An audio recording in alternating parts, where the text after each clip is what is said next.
नमस्कार दोस्तों, भारत में सदियों पुराना एक कहावत है, जब आपके ऊपर बहुत बड़ा संकट आ जाए, बहुत बड़ा मुसीबत आ जाए, उसी समय आपको पता चलता आखिरकार आपका दोस्त कौन है, आपका दुश्मन कौन है, आपका शत्रु कौन है, आपके लिए कौन क्या कर सकता है। और दोस्तों, ये आज भी वैसा ही सत्य है जो पहले कहा जाता था। बड़ी बात तो यह है कि मित्रता के बारे में कहा जाता है, वो ना तो कभी गरीब और अमीरी देखा जाता है मित्रता में, न ही जाति पाति धर्म देखा जाता है। मित्रता किसी से भी हो सकता है, यहाँ पे कोई मतलब नहीं है चाहे राजा हो या रंग हो। दोस्तों, महाभारत में आप देख सकते हैं भगवान श्री कृष्ण का मित्रता किसी था, सुदामा से। सुदामा एक खास तौर पे दरिद्र ब्राह्मण था, लेकिन फिर दोस्तों एक राजा से और एक गरीब से कितना अच्छा मित्रता था। आप बोलेंगे हमने इतना बड़ा कहानी क्यों बताया। दोस्तों, वर्तमान भारत में कोरोना वायरस ने प्रकोप ढा दिया है। कह सकते हैं कि हर दिन कम से कम 3 से लेकर 3.5 लाख केस आ रहा है और हर दिन कम से कम 2000 अधिक से आदमी मारा जा रहा है। दोस्तों, ये हम लोग के लिए अब तक का सबसे बड़ा खराब दिन कह सकते हैं। और इस समय जहां अमेरिका को दुनिया को साथ देना चाहिए था, सबने हमें धोखा दिया।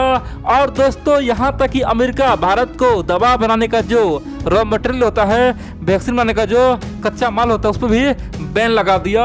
और इसी बीच हमारा सच्चा मित्र साउथ कोरिया ने वो फैसला लिया है जिसे पूरे दुनिया में हड़कंप मच गया है, पूरे दुनिया में तहलका मच गया है। यहाँ तक कि ब्रिटेन, अमेरिका, पूरे पश्चिमी देश के दोस्तों नाक सूख गया है। सबको औकात दिखा दिया है, बता दिया है कि तुम लोग केवल फेंकने वाले हो, तुम लोग केवल किसी को युद्ध लड़वा दोगे, समय आएगा तो आपस में सब खत्म हो जाएगा, लेकिन तुम लोग पीछे हट जाओगे। तुम्हारा एक ही कर्तव्य है, वो है आपस में सब लड़े, फूट डालो, राज करो। और ऐसा मैं नहीं करूंगा, मैं भारत के साथ हूँ। और दोस्तों, भारत के लिए बहुत बड़ा घोषणा किया है और पूरा दुनिया को चौंका दिया है। दोस्तों, अगर हम आपसे पूछेंगे आखिरकार चाइना इतना अमीर कैसे बना, क्या कारण जो चाइना का जीडीपी आज लगभग 15 ट्रिलियन पार कर गया, क्या हुआ है ऐसा। देखिए, सिंपल सी बात है, चीन ने स्टील बेचा है ना, इतना स्टील बेचा है कि वो रातों रात अमीर बन गया है। दोस्तों, मोबाइल तो बाद में बेचना शुरू किया, ठीक है। चीन पहले स्टील का व्यापार किया और आज क्या है, दुनिया का नंबर 1 देश है स्टील बेचने में, दुनिया में नंबर 1 पे है। कह सकते हैं कि जहां पूरे दुनिया मिलकर दोस्तों एक साथ मिल जाए ना, उसके बराबर दोस्तों चीन अकेला बनाता है। सिंपल सी बात है, जहां अमेरिका, जापान, इतना ही नहीं भारत, साउथ कोरिया सब मिल जाए एक तरफ है, दूसरी और चाइना अकेला, यानी कि अकेला ही चीन उतना मैन्युफैक्चर करता है स्टील जितना दुनिया का तमाम देश करता है। और दोस्तों, इसीलिए चाइना आज इतना आगे है। आप बोलेंगे भाई स्टील का क्या काम होता है आखिरकार, दुनिया में इतना डिमांड क्यों है, चाइना इतना अमीर कैसे बना।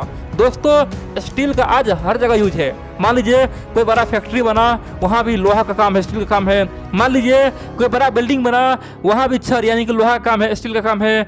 मान लीजिए दोस्तों कोई कार बनती है, कोई बाइक बनती है, कोई बस बनती है या ट्रेनें बनती है या कुछ भी बनती है दुनिया में। दोस्तों, दुनिया में आज जो भी कुछ होता है ना, वहाँ पे स्टील का वर्क होता है। सिंपल सी बात है, स्टील पे ही दुनिया चल रहा है। बड़ी बात तो यह है कि और चाइना ने उसी यानी कि सिंपल सी बात है, रीढ़ का हड्डी पकड़ा है। मान लीजिए इंसान के ऊपर जो खाल होता है, ठीक है दोस्तों, उसके अंदर कंकाल होता है। सिंपल सी बात है, चाइना ने उसी कंकाल को पकड़ लिया, उसी रीढ़ की हड्डी को पकड़ लिया है और पूरे दुनिया में हर साल सबसे अधिक स्टील बेचता है। जहां पूरी दुनिया एक तरफ होता है, चाइना क्या है उतना स्टील बेचता है। और आज चाइना में रोजगार बम्पर आ गया है और धीरे धीरे चाइना आज हर सेक्टर में मजबूत हो गया। दोस्तों, हर सेक्टर में मजबूत हो गया। इसीलिए चीन बोलता है कि हम अमेरिका को स्टील बैन कर देंगे तो अमेरिका तबाह हो जाएगा, इसको बंद कर देंगे तो वो तबाह हो जाएगा। और दोस्तों, अमेरिका भी इसी कारण से चीन से पंगा लेता है। उसे पता है कि अगर यहाँ पे सब कुछ बैन हो गया तो हमारे यहाँ जो भी फैक्ट्री है वो भी बंद हो जाए, क्योंकि माल तो चाइना से ही आता है ना। आप बोलेंगे आखिरकार हमने ये स्टील का बात क्यों कहा। दोस्तों, साउथ कोरिया आप जानते हैं भारत का सच्चा मित्र है। साउथ कोरिया का एक कंपनी है पास्को। दोस्तों, पास्को ने बहुत बड़ा घोषणा किया है।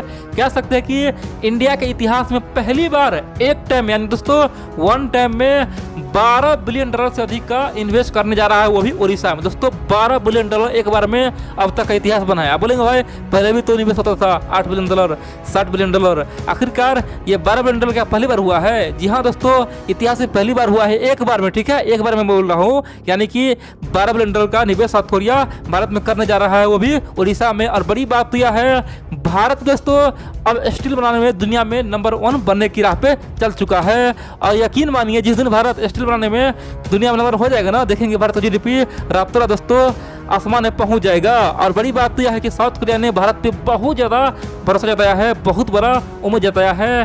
दोस्तों, साउथ कोरिया की ये कंपनी अगर यहाँ पे कामयाब हो जाती है, खासकर उड़ीसा में, तो आप देखेंगे चाइना को दोस्तों हम लोग केवल 10 साल के अंदर पछाड़ देंगे। सिंपल सी बात है।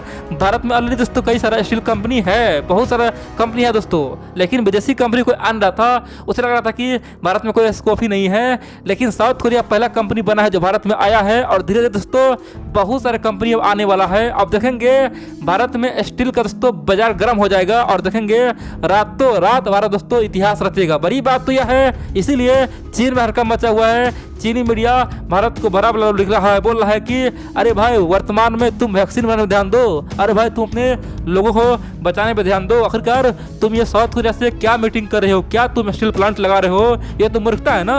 अपने इसमें वैक्सीन बांट दो। दोस्तों चीन इस तरह का ज्ञान हम लोग को दे रहा है। आप बोलेंगे आखिरकार साउथ कोरिया ऐसा क्यों किया।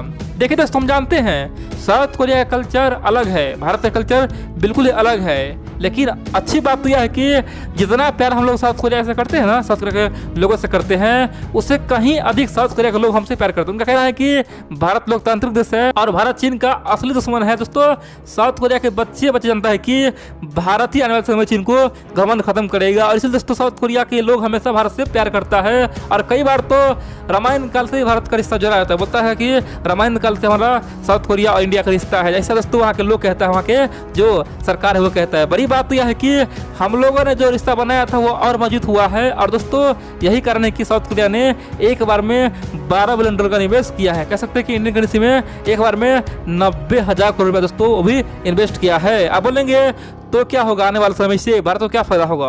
पहला फायदा तो यह होगा दोस्तों, हम लोग बहुत सारे स्टील विदेश से मंगाते हैं, ठीक है, चाइना से मंगाते हैं, जापान से मंगाते हैं, कई सारे देश से मंगाते हैं, वो कट हो जाएगा, अपने देश से ही हम लोग लेंगे। दूसरा फायदा दोस्तों यहाँ पे हजारों लाखों में दोस्तों नौकरी पैदा होगा, हजारों लाखों में नौकरी पैदा होगा ना, तो क्या होगा हम लोग क्या दोस्तों बेरोजगारी धीरे धीरे खत्म होगा। दोस्तों दो फायदा तो यहाँ पे साफ दिख गया।